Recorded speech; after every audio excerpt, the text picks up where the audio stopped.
జై భారత్ తేజరాజు తోటి భారతీయులందరికీ నమస్కారం. మిత్రులారా, ఇటీవల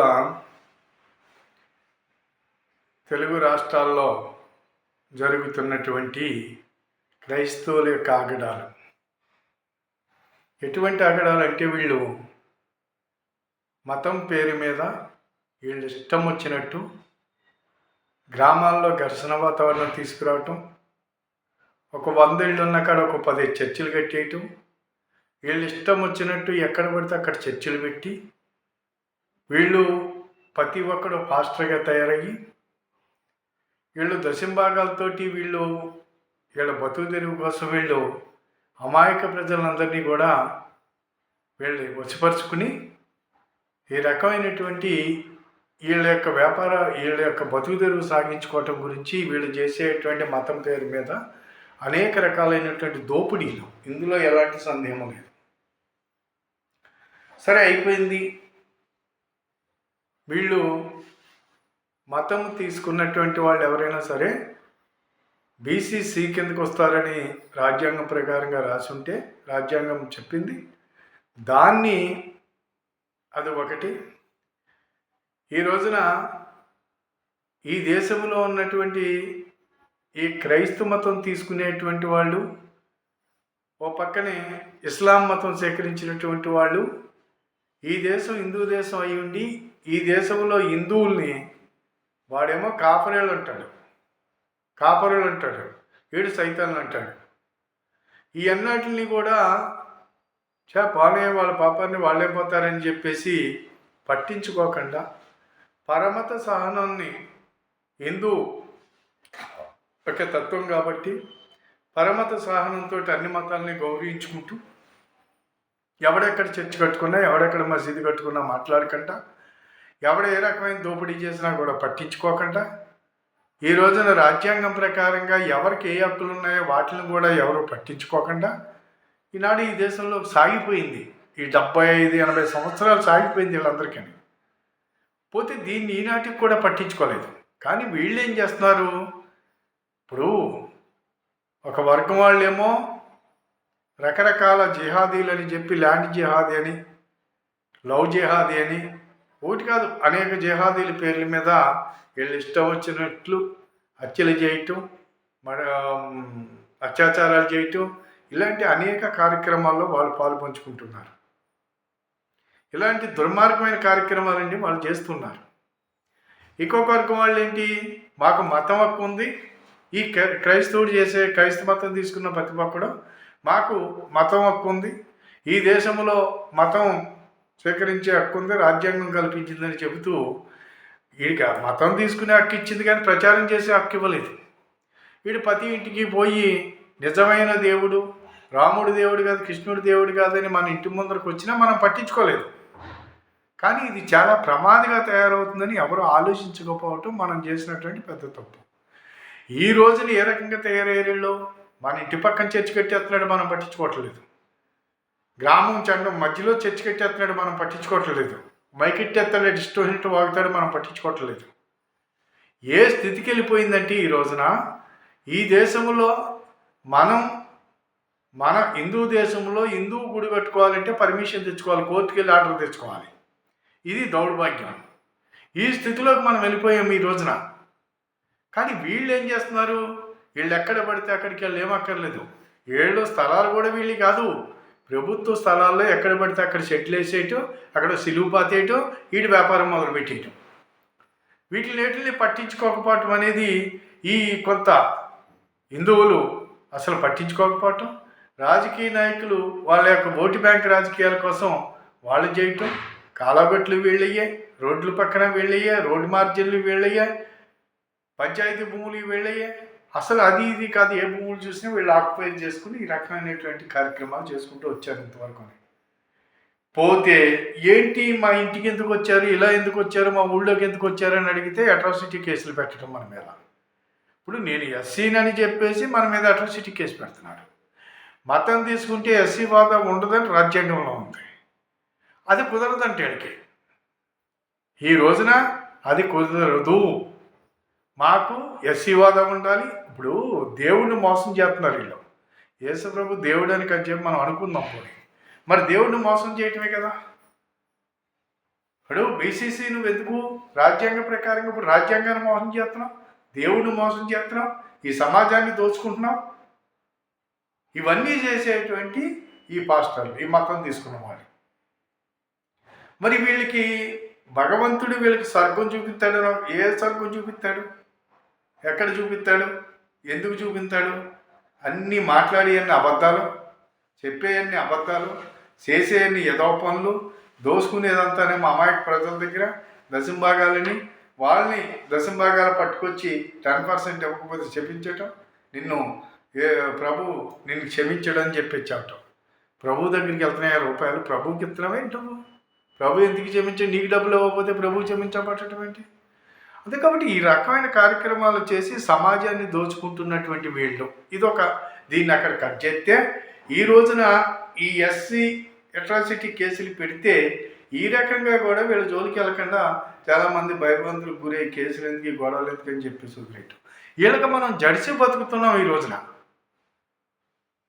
అరే ఈ రోజుని ఏదో మొత్తం మీద ధైర్యం చేసి ఒక ఆయన కోర్టుకు వెళ్తే, నువ్వెవడో అసలు, నువ్వు ఎస్సీవి కాదు, నీ వాదా రద్దయినట్టు అని చెప్పి సుప్రీంకోర్టు దాకా వాడు వెళ్ళి మన మీద కేసులు పెడితే, ఆడికి ప్రభుత్వం 2,50,000 రూపాయల దాకా ఆడికి డబ్బులు ఇచ్చింది. ఇంచేత వీడి కేసు పెడితే మన మీద మామూలుగా అడిగి డబ్బులు ఇస్తుంది ప్రభుత్వం. ఆ రకంగా డబ్బులు ఇచ్చింది. ఆ డబ్బులతో ఆడి నడిచాడు. సొంత డబ్బులతో మనం వెళ్ళాం. అనేక రకాల ఇబ్బందులు పడి మొత్తం మీద కోర్టులో విజయం సాధించడం జరిగింది. ఇది జరిగిన దగ్గర నుంచి అనేక మందికి ఒక ఆలోచన వచ్చింది.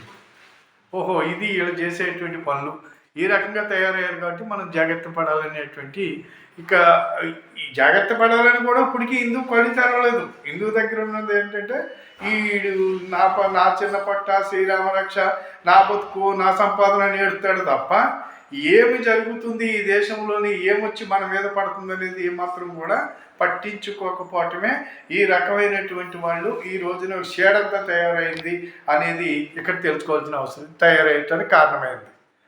అందుకని ఇప్పుడు వీళ్ళు ఏమంటున్నారంటే, ఎక్కడికాడి మీటింగ్లు పెట్టేసి ఈ మధ్యలో కృష్ణమాదికి ఒకడు ఏమని చెబుతాడంటే, పద్మశ్రీ అవార్డు కూడా ఇచ్చారు. 30 సంవత్సరాలు తను ఇష్టం వచ్చినట్టు ఈ మామూలుగా ఆ వర్గీకరణ ఈ వర్గీకరణ అంటూ ఆ ప్రజలందరినీ కూడా రోడ్లు ఎక్కించి వాళ్ళని మామూలుగా వాళ్ళకి చేసిన న్యాయం ఏమీ లేదు, వాళ్ళకి జరిగింది ఏమీ లేదు. ఇదొకటి.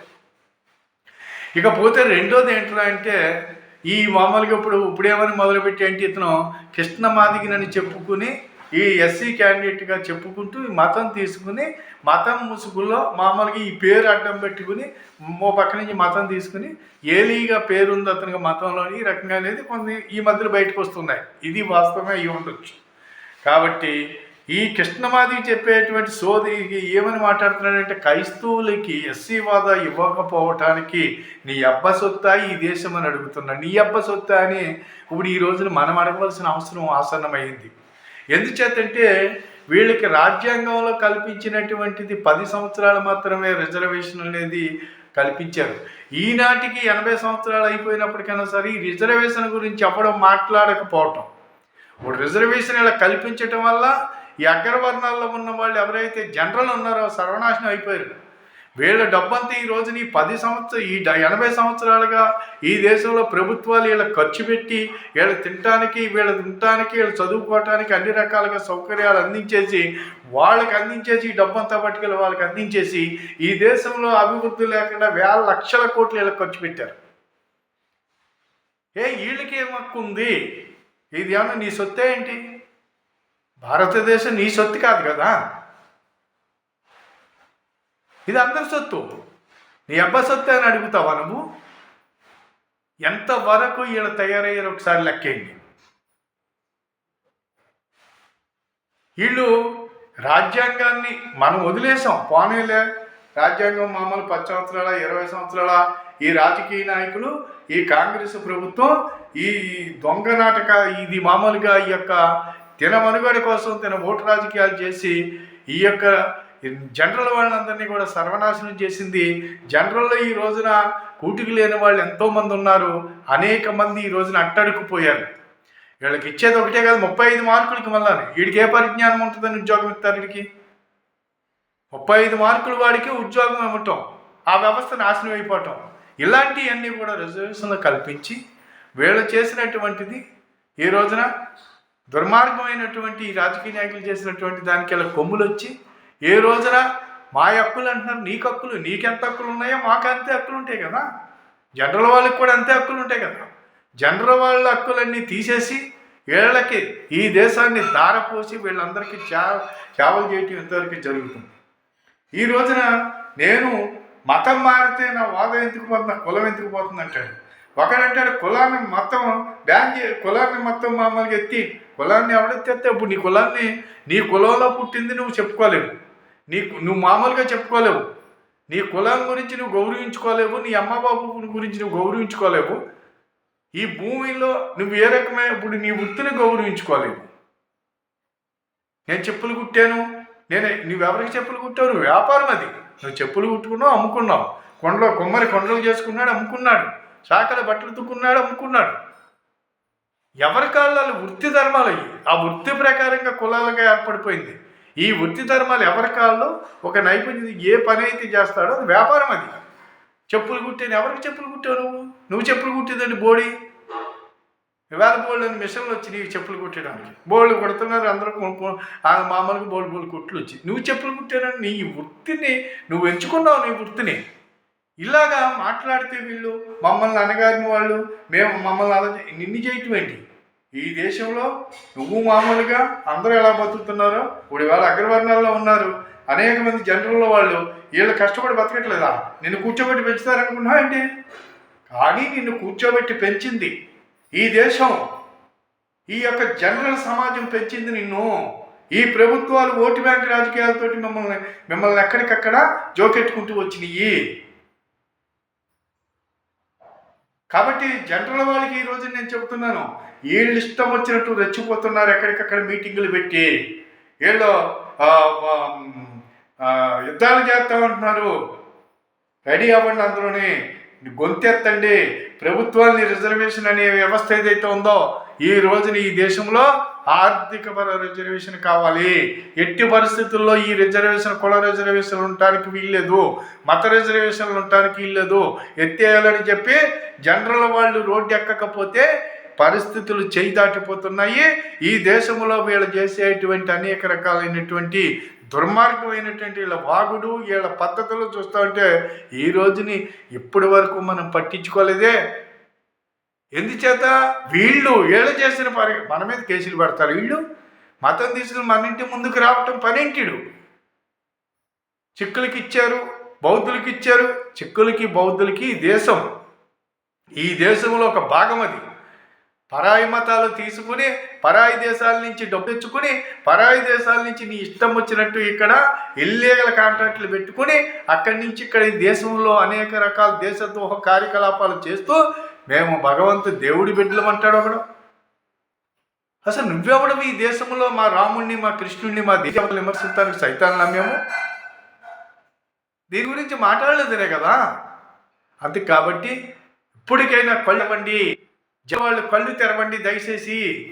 ఇప్పటికైనా సరే ఓటు రాజకీయాలు అనేవి ప్రభుత్వం వ్యవస్థ అనేది రాజ్యాంగ పరంగా 10 సంవత్సరాల నాడు 10 సంవత్సరాలు ఏదైతే ఉందో దాన్ని పొడిగించుకుంటూ ఎందుకు రావాలి, ఈ రోజుకైనా క్లోజ్ చేయమని చెప్పేసి ఈ యొక్క జనరల్ కేటగిరీకి సంబంధించిన ప్రతి ఒక్కరు రోడ్ ఎక్కకపోతే గొంతు వినిపించకపోతే పరిస్థితులు చేయి దాటుతున్నాయి, ఆలోచించండి అని చెప్పేసి జనరల్ కేటగిరీలందరినీ కూడా నేను కోరుతూ, కృష్ణమాదిగ లాంటి వాడు చాలామంది పాస్టర్లో వీళ్ళు ఇష్టం వచ్చినట్టు మాట్లాడుతున్నారు.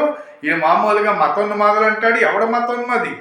పరాయి మతాన్ని ఇక్కడ తీసుకొచ్చి నువ్వు మతోన్మాదివా, ఎక్కడున్న హిందువుని మతోన్మాది అంటానికి నువ్వెవడవని చెప్పేసి నేను అడుగుతున్నాను. పిచ్చి కూతలు పోతున్నాడు ఈడిక్కడ.